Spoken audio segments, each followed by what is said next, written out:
Om Shanti. Good morning आप सभी बाबा के रूहानी फरिश्तों को। आइए सुनते हैं बाबा की मुरली का सार। जब हम बाबा के बनते हैं तो अनेक चिंताओं से, अनेक ऐसी जिम्मेवारियां जो बोझ महसूस होती हैं। बाबा कहते बच्चे, जब मैं आ गया हूं, आपको अपना बना ही लिया है, तो ये सारी जिम्मेवारियों का बोझ मुझे दे दो। तुम हल्के रहो, उड़ो, फरिश्ते बनो और जो बाबा कहता है वो करो। लेकिन एक जिम्मेवारी उसी शब्द में समा गई कि बाबा जो कहते हैं वो करो। वो जिम्मेवारी बाबा बच्चों को सौंपते हैं। कौन सी जिम्मेवारी है? आइए आज की मुरली के द्वारा हम सुनेंगे। 3/11/2023 अर्थात 3 नवंबर 2023। मीठे बच्चे, ज्ञान योग की शक्ति से वायुमंडल को शुद्ध बनाना है। सुदर्शन चक्र से माया पर जीत पानी है। सुना जिम्मेवारी क्या है? ये हम सब, हर एक बाबा के बच्चे पर जिम्मेवारी है, रिस्पॉन्सिबिलिटी है और वो समझकर कार्यरत भी रहना है। जिम्मेवारी को पूरा भी करेंगे तभी फायदा है। बाबा भी खुश होंगे तभी। आप ऑफिस में हैं, आप घर में हैं, आप सेंटर में हैं, आप अपने किसी कार्य व्यवहार क्षेत्र में हैं, आप माउंट आबू में हैं, दुनिया के किसी भी कोने में हैं, इस जिम्मेवारी को समझो। जरूरत है इस समय पर अशांत वायुमंडल में, विकारी वायुमंडल में शांति, पवित्रता, प्रेम, आनंद, प्रभु प्यार को घोलने की। ठीक है। और जो ये काम करेंगे, ये पूरा ब्रह्मांड उन दिव्य अलौकिक आत्माओं का आभारी हो जाएगा। ये बाबा ने कई बार अव्यक्त मुरलियों में कहा है। मीठे बच्चे, ज्ञान योग की शक्ति से वायुमंडल को शुद्ध बनाना है। सुदर्शन चक्र से माया पर जीत पानी है। प्रश्न है, किस एक बात से सिद्ध होता है कि आत्मा कभी ज्योति में समाती नहीं, लीन नहीं होती है ना? बाबा ने उत्तर में कहा, कहते हैं ना बच्चे, बनी बनाई बन रही, अब कछु बननी ना है, चिंता ताकि कीजिए जो अनहोनी होए, होनी होए सो होएगी, अनहोनी ना होए। इसके पीछे बहुत सारे गहरे रहस्य हैं। न जाने कितने ब्राह्मण आत्माएं इसकी गहराई को ना समझने के कारण ज्ञान को, ईश्वरीय छत्र छाया को, कृपा को लात मारकर चले जाते हैं और फिर रोते भी हैं। अब बाबा ने निश्चिंत रहने के लिए जो एक अटल सत्य है उसको उद्घाटित किया। लेकिन बाबा बीच बीच में भी कहते, बच्चे पहले पुरुषार्थ बाद में ड्रामा। बीती हुई बात को ड्रामा की पॉइंट लगाओ, लेकिन एक कहीं न कहीं कोने में इस बात को भी रखो, जैसे ब्रह्मा बाबा रखते थे। बच्चे सतयुग तो आना है, ये ड्रामा में फिक्स है। इसलिए निश्चिंत रहने के लिए भविष्य की बहुत सारी बातों को भी बुद्धि में रखो कि वो ड्रामा अनुसार होनी ही है। इसलिए चिंता ताकि कीजिए जो अनहोनी होए। लेकिन व्यक्तिगत पुरुषार्थ के मामले में 200 नाखूनों का जोर लगा करके बाबा के कार्य में कूदना है, दौड़ना है, उड़ना है, आगे बढ़ना है, औरों को भी आगे बढ़ाना है। कहते हैं बनी बनाई बन रही, तो जरूर आत्मा का पाठ बच्चे फिर से रिपीट। कहते हैं ना, हिस्ट्री मस्ट रिपीट। रिसर्च, इन शब्दों की गहराई में जाओ। रिसर्च यानी पहले भी सर्चिंग हो चुकी है, दोबारा से रिसर्च। हिस्ट्री मस्ट रिपीट, इतिहास अपने आप को दोहराता है। तो इसका मतलब पहले जो आज हो रहा है, जो होने वाला है, पहले भी हो चुका है। अगर ज्योति ज्योति में लीन हो जाए बच्चे, तो आत्मा का तो अस्तित्व ही नष्ट हो जाए, पाठ समाप्त हो जाए। फिर अनादि ड्रामा, इमोर्टल, ये सृष्टि चक्र, आत्मा परमात्मा, अनादि ड्रामा कहना भी गलत हो जाएगा। आत्मा एक पुराना शरीर छोड़ दूसरा धारण करती बच्चे लीन नहीं होती। चीनी और पानी नहीं है जो घुल के एक हो जाएगा, शरबत बन जाएगा भाई। ठीक है। आत्मा का अपना अस्तित्व है, प्रकृति का अपना अस्तित्व है और ईश्वरीय सत्ता का अपना अस्तित्व है। तीनों के तालमेल से ये सारा घटनाक्रम चलता रहता है। ओ दूर के मुसाफिर, हमको भी साथ ले ले, हम रह गए अकेले।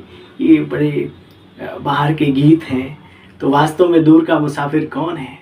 सुनो। ओम शांति। अब जो योगी और ज्ञानी बच्चे हैं, जो औरों को समझा सकते हैं, वह इस गीत का अर्थ भी यथार्थ रीति से निकाल सकते हैं।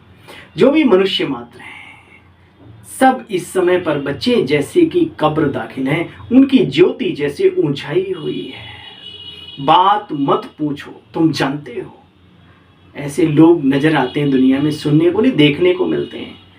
लगता है कि आत्मा इनके अंदर खत्म हो चुकी है। मनुष्य मनुष्य को मार के खा के स्वाद ले रहा है। आप सोचो उसकी मनोवृत्ति कैसी होगी। बहुत सारे हम सबके जीवन काल में ऐसे लोग आते हैं, लगता है ये तो बिल्कुल चलती फिरती डेड बॉडियां हैं। आत्मा नाम की चीज ही नहीं है। न अच्छा सोच सकते हैं, न अच्छा बोल सकते हैं, न अच्छा सुनने के लिए वायरे से उन्हें कुछ कहो अच्छी बात, कहेंगे ऐसे मुंह बना दे तो इसको क्या कहेंगे, है ना। बाबा कभी कभी कड़े शब्द की पत्थर बुद्धि। तो बाबा कहते हैं बच्चे सब कब्र दाखिल हो चुके हैं। कब्र दाखिल उनको कहा जाता है जिनकी ज्योति उछाई हुई है, जो बिल्कुल तमो प्रधान हो जाते हैं। बात मत पूछो। जिन्होंने स्थापना की है, जन्म बाई जन्म पालना के अर्थ निमित्त बने हुए, उन सबने अपने जन्म पूरे कर लिए हैं। आदि से अंत तक किस किस धर्म की स्थापना हुई, तुम बच्चे इन बातों को अच्छी तरह से जानते हो। देखो बच्चे, एक हद का नाटक होता है, उसमें भी क्रिएटर डायरेक्टर और सब होते हैं। ये बेहद का ड्रामा है बच्चे। तुम्हारा इस समय ज्ञान योग का जलवा है, जलवा। अब मनुष्यों को तो ये पता नहीं कि मौत सामने है। हम इस ड्रामा में कितने जन्म लेते हैं, डिटेल की बातें तुम बच्चे जानते हो। श्री कृष्ण को श्याम सुंदर क्यों कहा जाता है, इसका अर्थ भी तुम जानते हो। कैसे वो सुंदर सती त्रेता में वो आत्माएं रहीं। श्री कृष्ण के अकेले नहीं, वो भी अष्टमी मनाते हैं। वास्तव में 8 श्री कृष्ण हुए इस धराधाम पर। ईश्वरीय महावाक्य हैं, ईश्वरीय शिक्षाओं में हमें समझाया गया। जो भी समझना चाहे इन बातों को, ब्रह्मा कुमारी इसमें आकर के पूरा 7 डेज का कोर्स करें अच्छी तरह से। राम भी 12 हैं तो श्री कृष्ण भी 8 हैं, इसलिए अष्ट रतन गाए हुए हैं। श्री कृष्ण के नाम से जो गद्दियाँ चलती हैं 8 और 9वीं गद्दी चलती है श्री राम की। तो बाबा कहते हैं बच्चे, ये जो है ना 9वां जन्म, और फिर उसमें भी 12 है ना, फिर इनके रिश्तेदार नातेदार है ना, वो सारे के सारे मिला के 16,108 त्रेता युग में वो दिव्य आत्माएं, अलौकिक आत्माएं। बात मत पूछो, गजब की दिव्य आत्माएं। अभी इन बातों को तुम प्रैक्टिकल में जानते हो, तुम यहाँ साक्षात्कार आदि भी करते हो बच्चे। तुम्हारी नॉलेज तुम्हारे पास है। बाहर वालों को भला आत्मा का कभी साक्षात्कार भी हो जाए, परंतु बच्चे आत्मा स्टार है, रहती कहाँ है, क्या हमारा संबंध है, स्टार का पिता भी स्टार ही होगा, इन सब बातों को वो नहीं जानते। देखो बच्चे, सतयुग में तो साक्षात्कार आदि की दरकार रहती नहीं है। गाया जाता है बनी बनाई बन रही, ये अनादि वर्ल्ड ड्रामा का चक्र कैसे चलता है तुम अभी बाप के द्वारा जानते हो। मच्छरों सदृश आत्माएं अभी कलयुग के अंत में परम धाम जाती हैं। मच्छरों को तो इन आंखों से देखा जाता है बच्चे, आत्मा तो बहुत सूक्ष्म है, बहुत शक्तिशाली है। आत्मा को तो बच्चे कोई देख नहीं सकते। सतयुग में तो आत्मा के साक्षात्कार की दरकार ही नहीं रहती। समझते हैं हम आत्मा को एक पुराना शरीर छोड़ दूसरा धारण करना है। परमात्मा को तो न जानते ही नहीं है बिल्कुल। अगर परमात्मा को जानते या आत्मा के स्वरूप को जानते तो फिर पूरे सृष्टि चक्र को भी जान जाते, फिर भूलते ही नहीं। और वो शायर वो अपनी शायरी नहीं कहता कि आदमी हो जाए दीवाना गर भूले नहीं बस याद रखे। सब कुछ याद रखे तो आदमी पागल हो जाएगा, दीवाना में पागल हो जाएगा, है ना। तो ये भूलना भी बहुत जरूरी है, और संगम पर सब कुछ याद दिला रहा है बाबा, तो याद करना भी उतना ही जरूरी है। गीत में कहते हैं हमको भी साथ ले लो रे। अब तुम बच्चे इन बातों को जानते हो। बाप कैसे जाते हैं आगे आगे, दूर का मुसाफिर, और हम सब मच्छरों सदृश आत्माएं उनके पीछे पीछे, जैसे मधुमक्खी की एक रानी मक्खी होती है ना, बाबा सुनाया करते हैं सब कुछ। देखो बच्चे, पीस पीस तो सब चिल्लाते हैं, लेकिन पीस का अर्थ कोई समझते नहीं कि पीस यानी शांति पूरे विश्व में कैसे होती है। तुम जानते हो जैसे घानी में सरसों पीस करके तेल निकाल देते हैं, बिल्कुल ऐसे सबके शरीर विनाश काल में समाप्त हो जाएंगे। आत्मा नहीं पिसती है, वो अजर अमर अविनाशी है। वहाँ तो चली जाएगी मच्छरों सदृश अपने परम धाम बाप के साथ। ऐसे तो नहीं कि सब परमात्माएं भागेंगे, नहीं बच्चे, परमात्मा के साथ आत्माएं जाएंगी। आत्माएं अनेक और परमपिता परमात्मा एक। मनुष्य तो कुछ भी समझते नहीं, आत्मा परमात्मा का भेद भी नहीं जानते। हाँ, शब्दावली में तो है आत्मा है, परमात्मा है, भक्ति मार्ग है, बहुत अच्छे से व्याख्यान करते हैं, लेकिन आत्मा अलग है, परमात्मा अलग है, क्या संबंध है, क्या कर्तव्य है दोनों के अलग अलग, ये कोई नहीं बताता। वो गुड़ गोधनी मिला के बस एक लड्डू बना के खिला देते हैं स्वादिष्ट सा। देखो बच्चे, कहते तो हैं हम सब भाई भाई हैं, तो फिर भाई भाई होकर रहना भी चाहिए। बाबा कहते सतयुग में भाई बहन, भाई भाई अथवा भाई बहन आपस में बच्चे सब छीरखंड होकर के चलते हैं। वहाँ लून पानी की कोई बात नहीं। लून पानी माना लड़ाई झगड़े, मेरा तेरा नहीं होता बच्चे। देखो बच्चे, गीत में कहते हैं मुझे साथ ले लो, फिर बाबू को याद आया चल, क्योंकि बाप और बाप का घर के का तो किसी को भी पता नहीं। हाँ, गपोड़ा भल मनुष्य मारते रहते हैं। भगवान कहते बच्चे, इस दुनिया में एक भगवान की ही मत श्रीमत है ना। कहते ना, मत वाला श्रीमत वाला, खुद की मत वाला नहीं। तो बाप आकर के श्रीमत देते हैं। मनुष्य तो कितने मूछे हुए हैं। बाप कहते बच्चे देखो कैसे बैठे हुए हैं, मैंने इसका शरीर लोन लिया है, इसके द्वारा तुम बच्चों को समझाता हूं। वहां तो कैसे चरणों में पड़े रहते हैं गुरु आदि के। बाप के तो कोई चरण है नहीं, शिव बाबा के क्या चरण छुएंगे बच्चे। श्री कृष्ण जी के चरण दिखाते हैं। शिव तो ऊंच से ऊंच है, तो उनके चरण कहाँ से आए, है ना। शिव की पूजा तो आराधना तो श्री कृष्ण को भी गोपेश्वरों में, और राम ने भी रामेश्वरम में, रावण ने भी लंका में, कंस भी अपने महल में शिव की पूजा करता था, क्योंकि वो देवता, देव और दैत्य दोनों के आराध्य ही नहीं परमात्मा है। देखो बच्चे, इन बातों को तुम अब समझते हो। कहते हैं प्रलय हुई, पांडव हिमालय में जाकर के गल गए, आदि आदि दिखाते हैं। एक तरफ दिखाते हैं राजयोग, फिर प्रलय दिखा दी है। फिर दिखाते हैं श्री कृष्ण अंगूठा चूसते हुए पीपल के पत्ते पर आए, उसका अर्थ नहीं समझते हैं। उस समय पर ये भूखंड, भूभाग, पृथ्वी का ऐसा बन जाएगा जैसे कि पीपल के पत्ते के माफिक। वहीं 9 लाख आत्माओं का साम्राज्य, बहुत ही सुंदर स्वर्ग। देखो, मनुष्य तो उसको समझते नहीं, तो जो सुनते हैं सतवचन सतवचन कहते रहते हैं। सत्य को कोई भी सही तरीके से जानते नहीं। बाबा ने कहा भले वो बनाते भी हैं, मॉडल वगैरह पिक्चराइज करते हैं या फिर चित्र बनाते हैं, लेकिन वास्तव में सत्य की दुनिया बहुत सुंदर है, देवताएं भी बहुत सुंदर है, कोई समझ ना सके। ड्रामानुसार कल पहले जिसने जो पार्ट बजाया है बच्चे, वही बजाएंगे, सतयुग में वही जाएंगे। देखो बच्चे, आत्मा कितनी सूक्ष्म चीज है, उन जैसी सूक्ष्म चीज कोई होती नहीं, एकदम पॉइंट। सूक्ष्म होने के कारण उनको समझते नहीं। बल आकाश को भी सूक्ष्म कहा जाता है, परंतु है तो वास्तव में पोलार ना।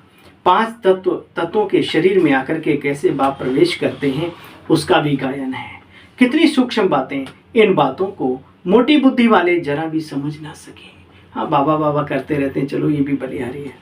बाप कितनी अच्छी अच्छी बातें बच्चों को समझाते हैं। ड्रामानुसार कल पहले जो पार्ट बजाया है वही बजा रहे हैं बाप भी। बच्चे समझते हैं बाबा रोज आकर नई नई बातें सुनाते हैं तो ज्ञान नया नया होगा। रोज पढ़ना पड़े बच्चे, रोज कोई नहीं आते तो फ्रेंड्स के पास जाकर के पूछते हैं आज क्या क्लास में हुआ। यहाँ तो कोई पढ़ना ही छोड़ देते हैं, बस कह देते हैं अविनाशी ज्ञान रत्नों का वर्षा हमें नहीं चाहिए, ईश्वर की बात सही रखो अपने पास। क्यों? चल नहीं सकते, ताकत नहीं है। और ताकत लेने की जो विधि बाबा ने बताई ना, उसको जीवन में धारण नहीं करते, मतलब उस पर अमल नहीं करते। अरे पढ़ना छोड़ा तो तुम्हारा क्या हाल होगा बच्चे, बाप से वर्षा कैसे लेंगे, बस तकदीर में नहीं है तो समझते नहीं। स्थूल मिल्कियत की तो यहाँ कोई बात नहीं है, यहाँ तो सूक्ष्म बातें, सूक्ष्म मिल्कियत मिलती है सभी को। ज्ञान का खजाना बाप से मिलता है, वह मिल्कियत आदि तो सब कुछ आखिर एक दिन बच्चे शरीर के साथ विनाश हो जाना है, उसका नशा तो कोई रख न सके। बाप से वर्षा मिलता है, तुम्हारे पास भल करोड़ों की मिल्कियत भी हो, आखिरीन ये शरीर मिट्टी है और मिट्टी में मिल जाएगा, अपने आप सब समाप्त। इस समय की ही सारी बातें हैं। कहते हैं किसी की दबी रही धूल में, किसी की राजा खाए, किसी की चोर लूट ले जाए, सफली हो उन्हीं की जो कर दे नाम धनी के, है ना। धनी माना ईश्वरीय कार्य में जितना लगा लो, जितना कर लो उस कार्य में, अपना कंधे से कंधा मिला लो।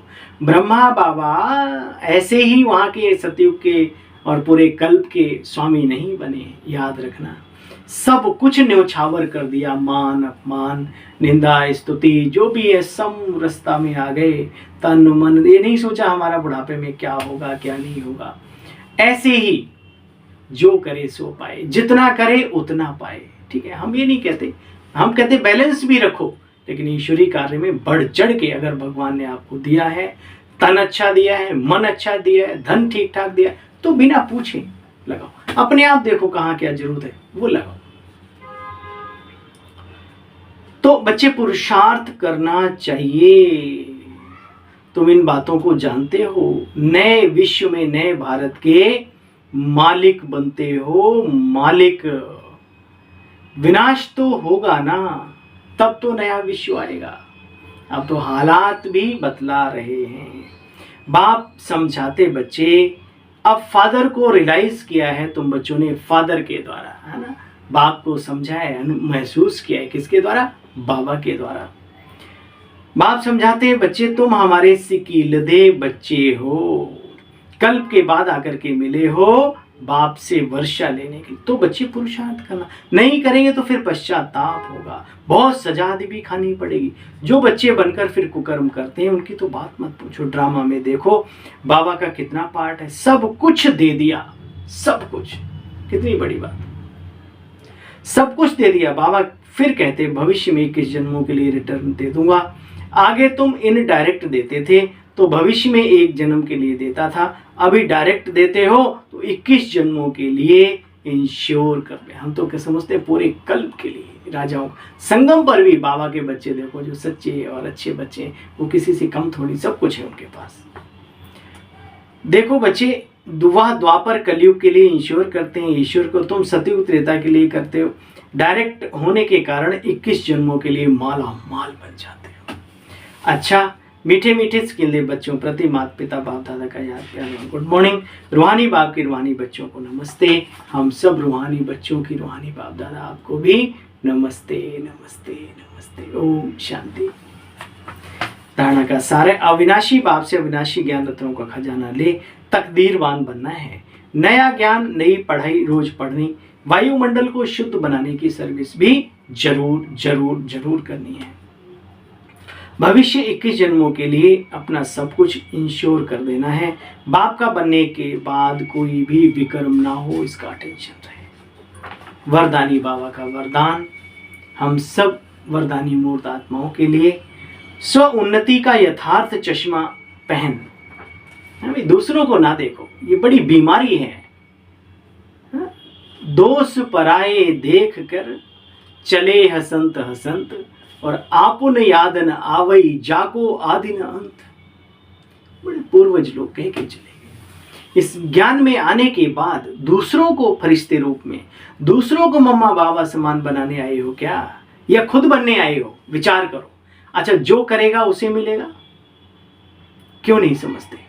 इसलिए बाबा कहते बच्चे जिस कार्य के लिए आए हो वही करो। आए थे हरिभजन करने, ओटल लगे कपास, प्रभु के पास आए थे प्रभु जैसा बनने, उसकी श्रीमत पर चलने, जीवन को श्रेष्ठ बनाने।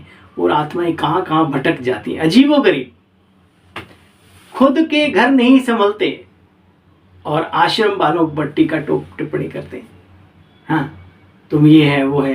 अरे तुमसे 4 नहीं संभलते, 2 नहीं संभलते, जरा सा घर नहीं संभलता, क्या तुम्हारे अंडर में चलता है सब? इतनी बड़ी संस्था, इतना बड़ा कार्य, ईश्वरीय कार्य, उसमें अगर कहीं कुछ है भी तो है। अगर अच्छा ना हो तो इतना है, ब्रह्मा कुमारियाँ ऐसी। अरे ब्रह्मा कुमारियाँ कैसी हैं, आंखें फाड़ के देखो, दिमाग के पट खोल के। पूरे वर्ल्ड में, पूरे विश्व में आध्यात्मिकता का पताका फहराने वाली ये ब्रह्मा कुमारियाँ ही हैं, कोई और नहीं। और भी अपने लेवल पे, लेकिन इतना विशाल कर्तव्य को अंजाम दिला रहा है बाबा इनके द्वारा। आप उनमें भी, चांद में भी दाग देखते हो? छी। बाबा कहते बच्चे स्व उन्नति का चश्मा पहनो यथार्थ तरीके से। स्व उन्नति का यथार्थ चश्मा पहन एग्जाम्पल बनने वाले अलबेलेपन से मुक्त भव।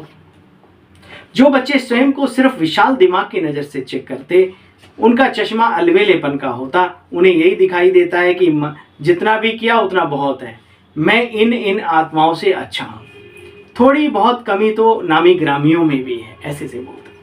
लेकिन जो सच्ची दिल से स्वयं को चेक करते हैं, उनका चश्मा यथार्थ और स्व उन्नति का होने के कारण सिर्फ बाप और स्वयं को ही देखते, दूसरा तीसरा क्या करता है वो कभी भी ना देखते हैं, न वर्णन करते। देखो बच्चे, मुझे बदलना है, क्या याद रखो, मुझे बदलना है, बस इसी धुन में वो बच्चे रहते हैं। वह दूसरों के लिए एग्जाम्पल बन जाते, आदर्श बन जाते औरों के लिए। स्लोगन है, हदों को सर्ववंश सहित समाप्त कर दो।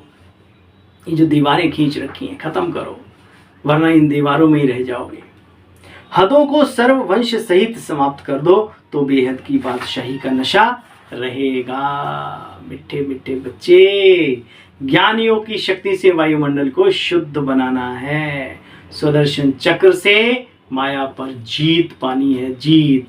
गुलाब दिखता है लेकिन कीमत खुशबू की है, अगरबत्ती जलती है, धुआं दिखता है लेकिन खुशबू के कारण ही अगरबत्ती को खरीद के जलाया। तो ऐसे जो मनुष्य के विचार हैं, मनुष्य आत्मा के, उससे ये वातावरण वायुमंडल प्योरिफिकेशन होती है, उससे पवित्र बनता है, शुद्ध बनता है, शक्तिशाली बनता है। जहाँ पर जैसी आत्मा है, आप मंदिर में जाते हो कैसा लगता है, और कहीं वैसी जगह जाओ तो कैसा लगता है ना, क्योंकि वैसे लोगों की फ्रिक्वेंसी वहाँ पर काम कर रही होती। तो हमारी जिम्मेवारी है जो बाबा ने हमें दी है, हम अवश्य उस पर अटेंशन देंगे और पूर्ण भी करेंगे अपनी जिम्मेवारी को। फिर देखो जिंदगी जन्नत ना बन जाए तो कहना। ओम शांति। आप सभी बहन भाइयों को अपनी सेवा साथी भाई की ओर से गुड मॉर्निंग। ओम शांति।